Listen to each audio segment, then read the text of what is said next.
السلام علیکم عزیز طلباء و طالبات. ہماری 2 ادبی اصطلاحات مکمل ہو چکی ہیں جو میں آپ کو سمجھا چکا ہوں. ادبی اصطلاحات عزیز طلباء ہیں تو بہت سارے، جیسے تشبیہ، استعارہ، تلمیح، مجاز مرسل، رمز، کنایہ اور اشارہ، اور بھی ہیں. لیکن آپ کے نصاب میں عزیز طلباء صرف 3 شامل ہیں جو میں آپ کو سابقہ لیکچرز میں سمجھا چکا ہوں. 2 اصطلاح تشبیہ اور استعارہ میں سمجھا چکا ہوں. تشبیہ کے ارکان بھی سمجھا چکا ہوں، استعارہ کے ارکان بھی سمجھا چکا ہوں. آج ہماری آخری اصطلاح ہے جو میں آپ کو سمجھاؤں گا. کون سی؟ وہ ہے تلمیح. عزیز طلباء، تلمیح بھی عربی زبان کا ہی لفظ ہے اور معنی ہے، لغوی معنی ہے اس کا اشارہ کرنا. عزیز طلباء، جب وہ کثیر الانتخابی سوال آپ کو دیتا ہے، معنی پوچھتا ہے اور آپشن 4 دے گا، تو وہ کس طرح سے آپشن سیٹ کرتا ہے؟ لکھتا ہے اشارہ، اشارہ کرنا، اشارہ کیا جا چکا. تو عزیز طلباء، صحیح جواب ہے اس کا اشارہ کرنا، تلمیح کا معنی. تعریف اس کی کیا ہے؟ قرآنی آیات، احادیث پاک یا ماضی کے کسی مشہور واقعہ کی طرف 1 یا 2 الفاظ سے اشارہ کیا جاتا ہے، تلمیح کہلاتی ہے. عزیز طلباء، یہ ادبی اصطلاحات چونکہ تمام ادب میں شامل ہیں، یہ شاعری میں بھی شامل ہیں اور نثر میں بھی شامل ہیں. عزیز طلباء، جب رائٹر یا شاعر تلمیح استعمال کرتا ہے تو 1 یا 2 الفاظ سے ہی اشارہ کر دیتا ہے. پڑھنے والا خود سمجھتا ہے کہ ان 2 الفاظ سے کون سا واقعہ جڑا ہوا ہے، کون سی قرآنی آیت جڑی ہوئی ہے، کون سی حدیث پاک جڑی ہوئی ہے. عزیز طلباء، میں نے 3 ایگزامپلز لکھ رکھی ہیں تعریف کے اعتبار سے.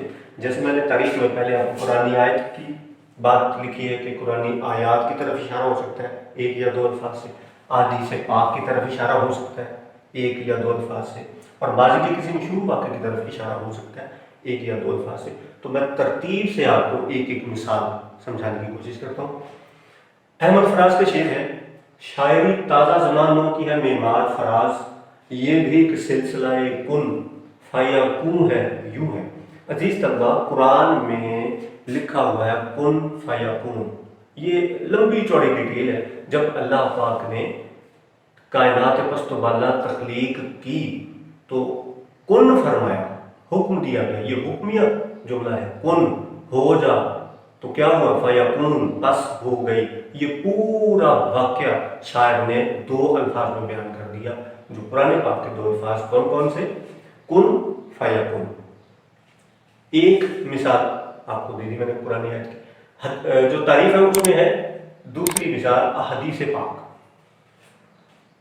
شعر لکھا ہوا علامہ اقبال کی نظم میں سے ایک شعر جو آپ کے نصاب کی ہی نظم ہے: سما الفقر الفخری کا رہا شان عمارت میں، بآب و رنگ و خال و خط چہ حاجت روئے زیبا رہا.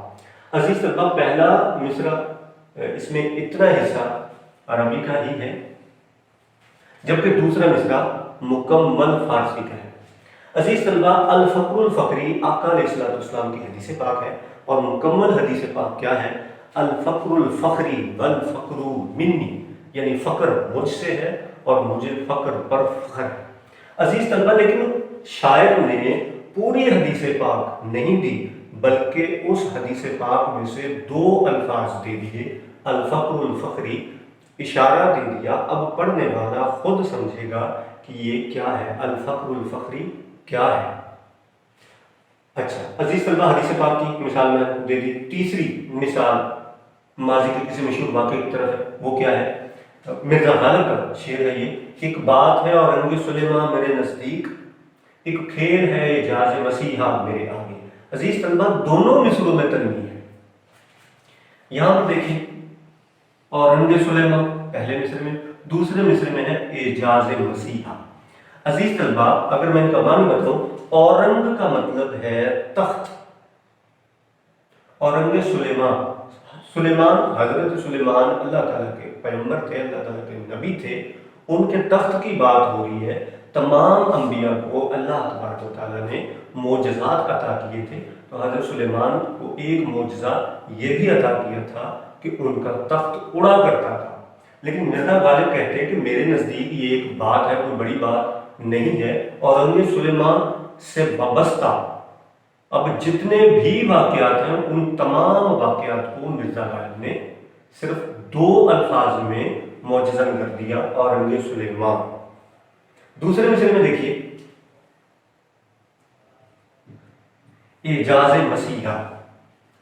اعجاز عزیز طلبہ معجزہ کی جمع ہے، معجزہ کی جمع معجزات بھی ہے، اعجاز بھی معجزہ کی جمع ہے، اور مسیحا حضرت عیسیٰ علیہ السلام کو کہا جاتا ہے۔ حضرت عیسیٰ بھی اللہ تعالیٰ کے پیغمبر ہیں جن کو زندہ اٹھا لیا گیا تھا۔ عزیز طلبہ، اب ان کے وہ تمام معجزات جن میں وہ علاج کر دیتے ہیں، ان تمام معجزات کو مرزا غالب نے اعجاز لفظ استعمال کر کے سمو دیا۔ عزیز طلبہ، حضرت عیسیٰ علیہ السلام کے کون سے وہ معجزات، جیسے حضرت عیسیٰ علیہ السلام مردے کو زندہ کر دیا کرتے، قم بإذن اللہ فرماتے اور مردہ زندہ ہو جاتا، یا پھر ایسا شخص جس کے جسم پر کوڑ کی بیماری ہوتی، حضرت عیسیٰ ہاتھ پھیرتے اور کوڑ کی بیماری ٹھیک ہو جاتی۔ عزیز طلبہ، اب اعجاز مسیحا مرزا غالب نے استعمال کیا، تلمیح استعمال کی 2 الفاظ، اور ان 2 الفاظ میں وہ تمام حضرت عیسیٰ کے واقعات جن میں وہ علاج کر دیا کرتے تھے وہ جڑے ہوئے، یہ تلمیح ہے۔ عزیز طلبہ، یہ میں نے آپ کو اگزامپل دی تعریف کے اعتبار سے، اب کچھ متفرق میں آپ کو مثالیں سمجھانے کی کوشش کرتا ہوں، جیسے دم عیسیٰ۔ حضرت عیسیٰ علیہ السلام کا ایک معجزہ یہ بھی تھا کہ جب وہ مٹی کا پرندہ بنا کے پھونک مارتے اور پرندہ اڑ جاتا۔ اب یہ پورا واقعہ ہے، کہاں سے شروع ہوگا کہاں تک ختم ہوگا، اس پورے واقعے کو شاعر نے یا اکابرین نے 2 الفاظ میں سمو دیا، دم عیسیٰ۔ دم کا مطلب ہی سانس، اور جب انسان پھونک مارتا ہے تو سانس ہی باہر نکلتی ہے، دم عیسیٰ یعنی حضرت عیسیٰ کی سانس، پھونک، دم۔ دوسرا حسن یوسف۔ حضرت یوسف علیہ السلام جو اللہ تعالیٰ کے نبی ہوئے، ان کو اللہ تعالیٰ نے معجزہ عطا کیا کہ ان کو بے پناہ حسن اللہ تعالیٰ نے عطا کیا۔ اب قرآن مجید میں جو سورہ یوسف ہے وہ کافی لمبی ہے، اور پورا واقعہ آپ میٹرک میں پڑھ کے آئے ہو، اس میں کچھ ٹکڑے ایسے ہیں جن پر اکابرین نے تلمیحات بنا رکھی ہیں۔ ان میں سے ایک ٹکڑا حضرت یوسف کا، حسن یوسف، کہ جب مصر کی عورتیں اور زلیخا حضرت یوسف کی طرف مائل ہو گئیں اور مصر کی عورتوں نے اپنے ہاتھ کاٹ لیے تھے، یہ اس کی طرف اشارہ ہے 2 الفاظ۔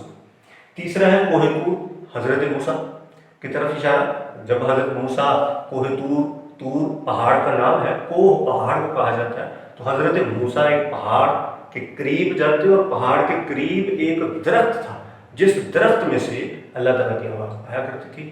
عزیز طلبہ، یہاں پر بہت سارے لوگوں نے غلط باتیں پھیلا رکھی ہیں، کتابوں میں بھی بہت ساری باتیں غلط لکھی ہوئی ہیں کہ پہاڑ میں سے اللہ تعالیٰ کی آواز آتی تھی۔ پہاڑ میں سے اللہ تعالیٰ کی آواز بیٹے نہیں آتی تھی، ہاں کوہ طور کے پاس ایک درخت تھا، اس درخت میں سے اللہ تعالیٰ کی آواز آتی تھی۔ تو کابرین نے اس پورے واقعے کو کوہ طور 2 الفاظ میں سمو دیا۔ یہ تلمیحات تھے کچھ۔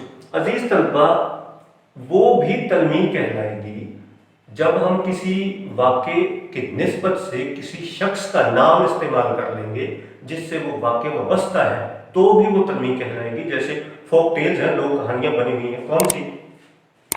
ہیر رانجھا، سونی مہیوال، سرسی پنو، یہ جتنی بھی کہانیاں ہیں، یا ہمارے اکابرین یا صحابہ ہیں، ان کے نام اگر استعمال ہوتے ہیں، ان کے ساتھ واقعات وابستہ ہیں، نام استعمال ہو گیا تو وہ بھی تلمیحات میں آئے گا۔ اسی طرح جام جم ایک لکھا ہوا میں نے متفرق تلمیح، جام کا مطلب ہے پیالہ، جم مختصر نام ہے جمشید کا۔ ایران کا بادشاہ ہوا جس کا نام تھا جمشید، اس کا مختصر یہاں پر جم لکھا ہوا، اس کے پاس ایک پیالہ تھا، کہا جاتا ہے کہ اس پیالے میں وہ پانی ڈالتا اور مستقبل کا پتہ لگا دیتا۔ اسی طرح یہ میں نے کچھ متفرق تلمیحات لکھی تھی اور آپ کو سمجھانے کی کوشش کی۔ یقین کرتا ہوں آپ کو تلمیح کی سمجھ آ چکی ہوگی۔ انشاءاللہ اگلا لیکچر ہمارا تذکیر و تانیث پر مشتمل ہوگا۔ السلام علیکم۔